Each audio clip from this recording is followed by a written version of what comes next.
کره کتونکي د شعر لپاره له شاعره 3 غوښتنې لري چې شاعر خپل ژبه ولري، یعنی خپل ژغ ولري، د نورو پر پله نه وي تللی،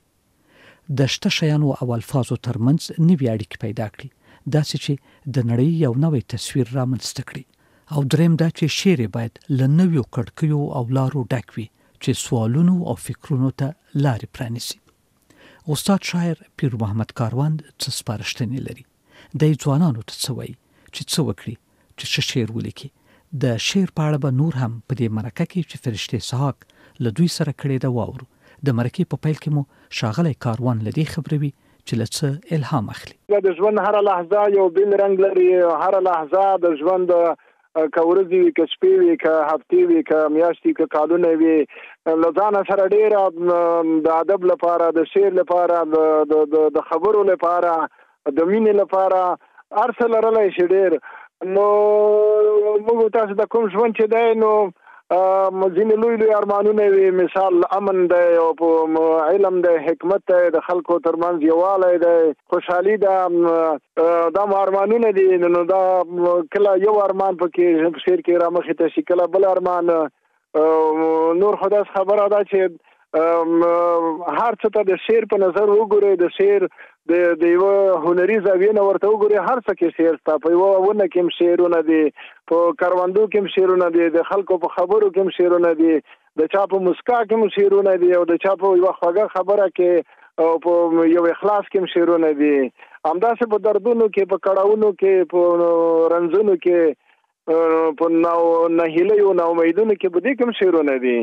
کاروان صاحب، تاسو په افغانستان کې یو له مخکښو شاعرانو څخه یاستئ، که دا راته ووایئ چې ستاسو په نظر کوم شعر ته موږ ښه شعر ویلی شو؟ نو خبره دا د ښه شعر خو داسې ده چې اول خو د خلکو ذوقونه مختلف دي، لکه څنګه چې رنګونه د چا یو څه خوښېږي، د چا بل څه، همدغسې د میوو د نورو خوندونه او منظرې. خو بیا هم په عمومي ډول دومره ویلی شمه چې ښه شعر چې اخلاص پکې وي او صمیمانه انځورګري پکې وي او هغه کم خیال چې وي هغه داسې د زړه له کومې بیان شوی په داسې کلماتو، په داسې ژبه چې هغه د اهل ذوق او هغه د زړونو مراندې شرنګولی شي.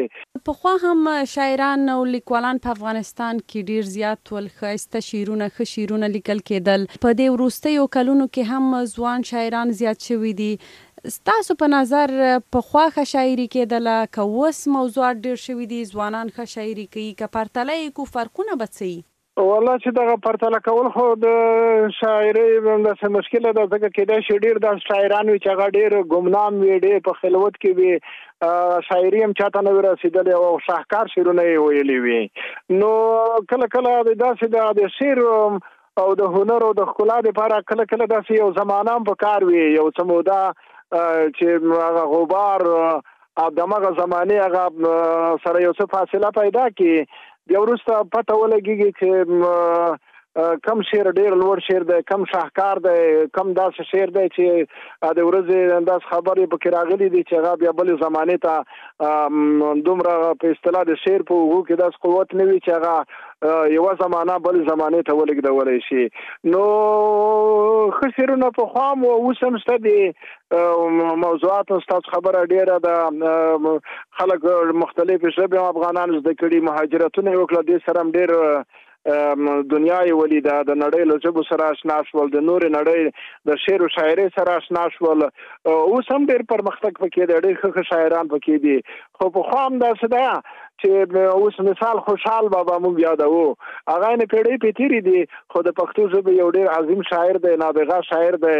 په راتلونکو زمانو کې به هم دغه د شعر مینان وي، همدغسې دغه د شعر نه به کیف اخلي، خوند به اخلي، الهام به ترې اخلي او د ژوند د شیبو ښکلا به ورکوي. ډیره زیاته مننه کاروان صاحب. که د آزاد شعر یا سپین شعر باندې وغږیږو، په دې وروستیو کې د ځوانانو ترمنځ دا سبک ډیر مینوال لري، تاسو څنګه ارزوئ دا برخه، دا سبک؟ آیا ځینې ځوانان داسې فکر کوي چې آزاد شعر یا سپین شعر لیکل یې اسانه دي؟ ستاسو په نظر سپین شعر لیکل اسانه دي او که نظم؟ نو زما په نظر باندې ښه آزاد شعر چې هغه ډېر شاهکار وي او د اهل ذوق هغه د لوړ ذوق ولا څښتنان یې خوښ کړي په نور هغه نړیوال په معیار باندې پوره وي هغه خو ډېر زما په نظر خو ډېر مشکل دی د تر مقافا شعر نه تر قافیه‌وال شعر نه تر غزل نه ما ته خو ډېر مشکل ښکاري هو ولې نه یعنی یوازې دغه د آزاد شعر خدا نه دی چې هغه ټاکلی آهنګ پکې راولې یا کومې خبرې پکې وکړي نو آزاد شعر کې چې میدان آزاد دی د قافیې او د برابر وزن محتاجی پکې نشته نو هلته باید سړی په ډېر لوړ تخیل باندې په ډېر عاطفي انداز باندې په ډېره مینه او په ډېر داسې انداز چې هغه کې نوې خبرې وي یو داسې یو کیف سرور پکې وي په هغه باندې باید سړی آزاد شعرونه ولیکي نو آزاد شعر چې دی ښه آزاد شعر زما په نظر باندې آسان نه دی په هېڅ صورت باندې آسان نه دی که څه هم د وزن د ټاکلي وزن زنجیرونه پکې نشته یا د قافیو له بنده پکې خلاصون دی خو ښه آزاد شعر چې ډېر لوړ شاهکار وي د دې لیکل بیا داسې اسانه نه دي زه فکر کوم چې هغه تر مقافا شعرونه چې مشکل نه وي آسان خو به نه وي که ټولنیزو رسنیو یا انټرنیټ ته راشو نن وخت ځوانان ټول انټرنیټ یا سوشل میډیا یا دغه ټولنیزو رسنیو سره دې ته لاسرسی لري نن سبا په انټرنیټ کې ځوانان لنډ شعرونه یا خپل هغه نظمونه چې لیکي او یا نور لیکنې ډېر زر شریکوي تاسو څه فکر کوئ د ټولنیزو رسنیو کارول یا انټرنیټ به د ادبیاتو په وده او د ځوانانو پر رشد کې رول ولوبوي ولې نه فوق العاده رول لوبوي ځکه دغه نو مخکې به د کتابونو چاپ به دومره به ډېر نه چاپېدل د ډېرو خلکو سره به شعرونه و ډېر ښه تخیل به ورسره و ډېر ښه هنري انداز به ورسره و هر چا ته نه رسېدل نور اوس په د انټرنیټ هغه د رسنیو دغه اساني رامنځته کړې ده چې د دنیا په ګوټ ګوټ کې مثال ستا په ژبه باندې چا شعر ویلی وي چا نثر لیکلی وي هغه ته لوستلی شي خوند هم ترې اخیستی شي الهام هم ترې اخیستی شي نو دا خو ډېره لویه اساني ده اسانتیا ده او خامخا اثر هم لري یوازې د شعر په ډګر کې نه د نورو د نړۍ احوال او د خپل وطن احوال یعنی خلک د دنیا په اصطلاح باندې اوه غرونه اوه سمندرونه اخوا هم وي نو د حالاتو نه خبرېږي د نویو خبرو نه خبرېږي د نوي فکر نوي خیال نه نو زما په نظر باندې دا خو لوی پرمختګ دی او لوی اسانتیا ده د شاعر دپاره د لیکوال دپاره یا هغه څوک چې خبرې لري ټولنې ته خبرې لري فکر لري که چېرې ښه وکارول شي لویه ښه خبره ده لوی نعمت دی زما په نظر باندې کاروان صاحب په د وروستیو کلونو کې په افغانستان کې د تحول سره په فرهنګي ټولنو باندې هم ډېرې ناوړې اغېزې راغلې پخوا په افغانستان کې د ځوانانو ترمنځ به مشاعرې کېدلې فرهنګي ټولنې به جوړېدې په مختلفو برخو کې کتابونو باندې به نقد کېده اوسنی وضعیت څنګه ده اوس وخت کې د ځوانانو لیوالتیا څنګه ده په دې برخه کې آیا اوس هم هغه فرهنګي ټولنې خپل فعالیت کوي تاسو هلته یاستئ که د دغه فرهنګي ټولنو په اړه څه ویل ولرئ نو مخکې ما ورته په دې رسنیو باندې خبرې وکړې دغه خپله په رسنیو کې مثال خلکو په فیسبوک کې شعرونه چې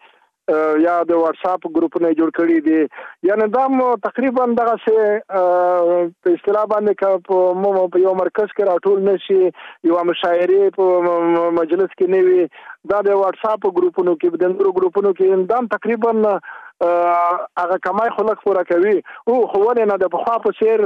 هغه څه غونډې نه کېږي د منظمې لکه مخکې به چې وي نو اوس هغه یو څه ټکنی شوي دي خو بیا هم خال کېږي یا ځینې دوستان مثال موږ ملګري یو کله کله د شپې یو ځای بل ځای سره کېنو د زړه خواله سره کوو شعرونه هم سره وایو شعرونه هم سره اورو خبرې هم کوو داسې ارتباط شته یعنی سل په سلو کې دا ارتباط پر شوي هم نه دي او هغسې په پریمانۍ باندې چې منظمې غونډې به وي په د افغانستان په ګوټ ګوټ کې هغه څه یو څه ټکنۍ شوي دي. خو یوه خبره ده چې دغه هنر چې دا یوازې په دې مشاعرو کې هم داسې پرمختګ لګي. دا کله کله داسې یو خلوتي غوندې دنیاګۍ هم ده. کله کله سړی باید خلوتي هم شي، کله کله داسې مراقبه هم شي د هنر دپاره هم د شعر دپاره هم، لکه یو ښکاري چې په څوک کې ناست په مورچه کې ناست ښکار دپاره، ګرچې دغه مثال داسې جارحانه غوندې دی، خو یعنې داسې هم کېدای شي چې یو هنرمند یو شاعر که امکانات د مشاعرو ورته نه وي، دا خپل ځان سره خپل زړه سره کتابونو سره یو څه خلوتي شي، نو کله کله دغه خلوتي کېدل هم هنر دپاره ډېره لویه په اصطلاح برخه ورکوي او ډېر دام د خالي نه ده. ځکه خبره دا ده چې دغه د شعر او شاعرۍ دام د تفکر او د تخیل دنیاګۍ ده. نو دا کله کله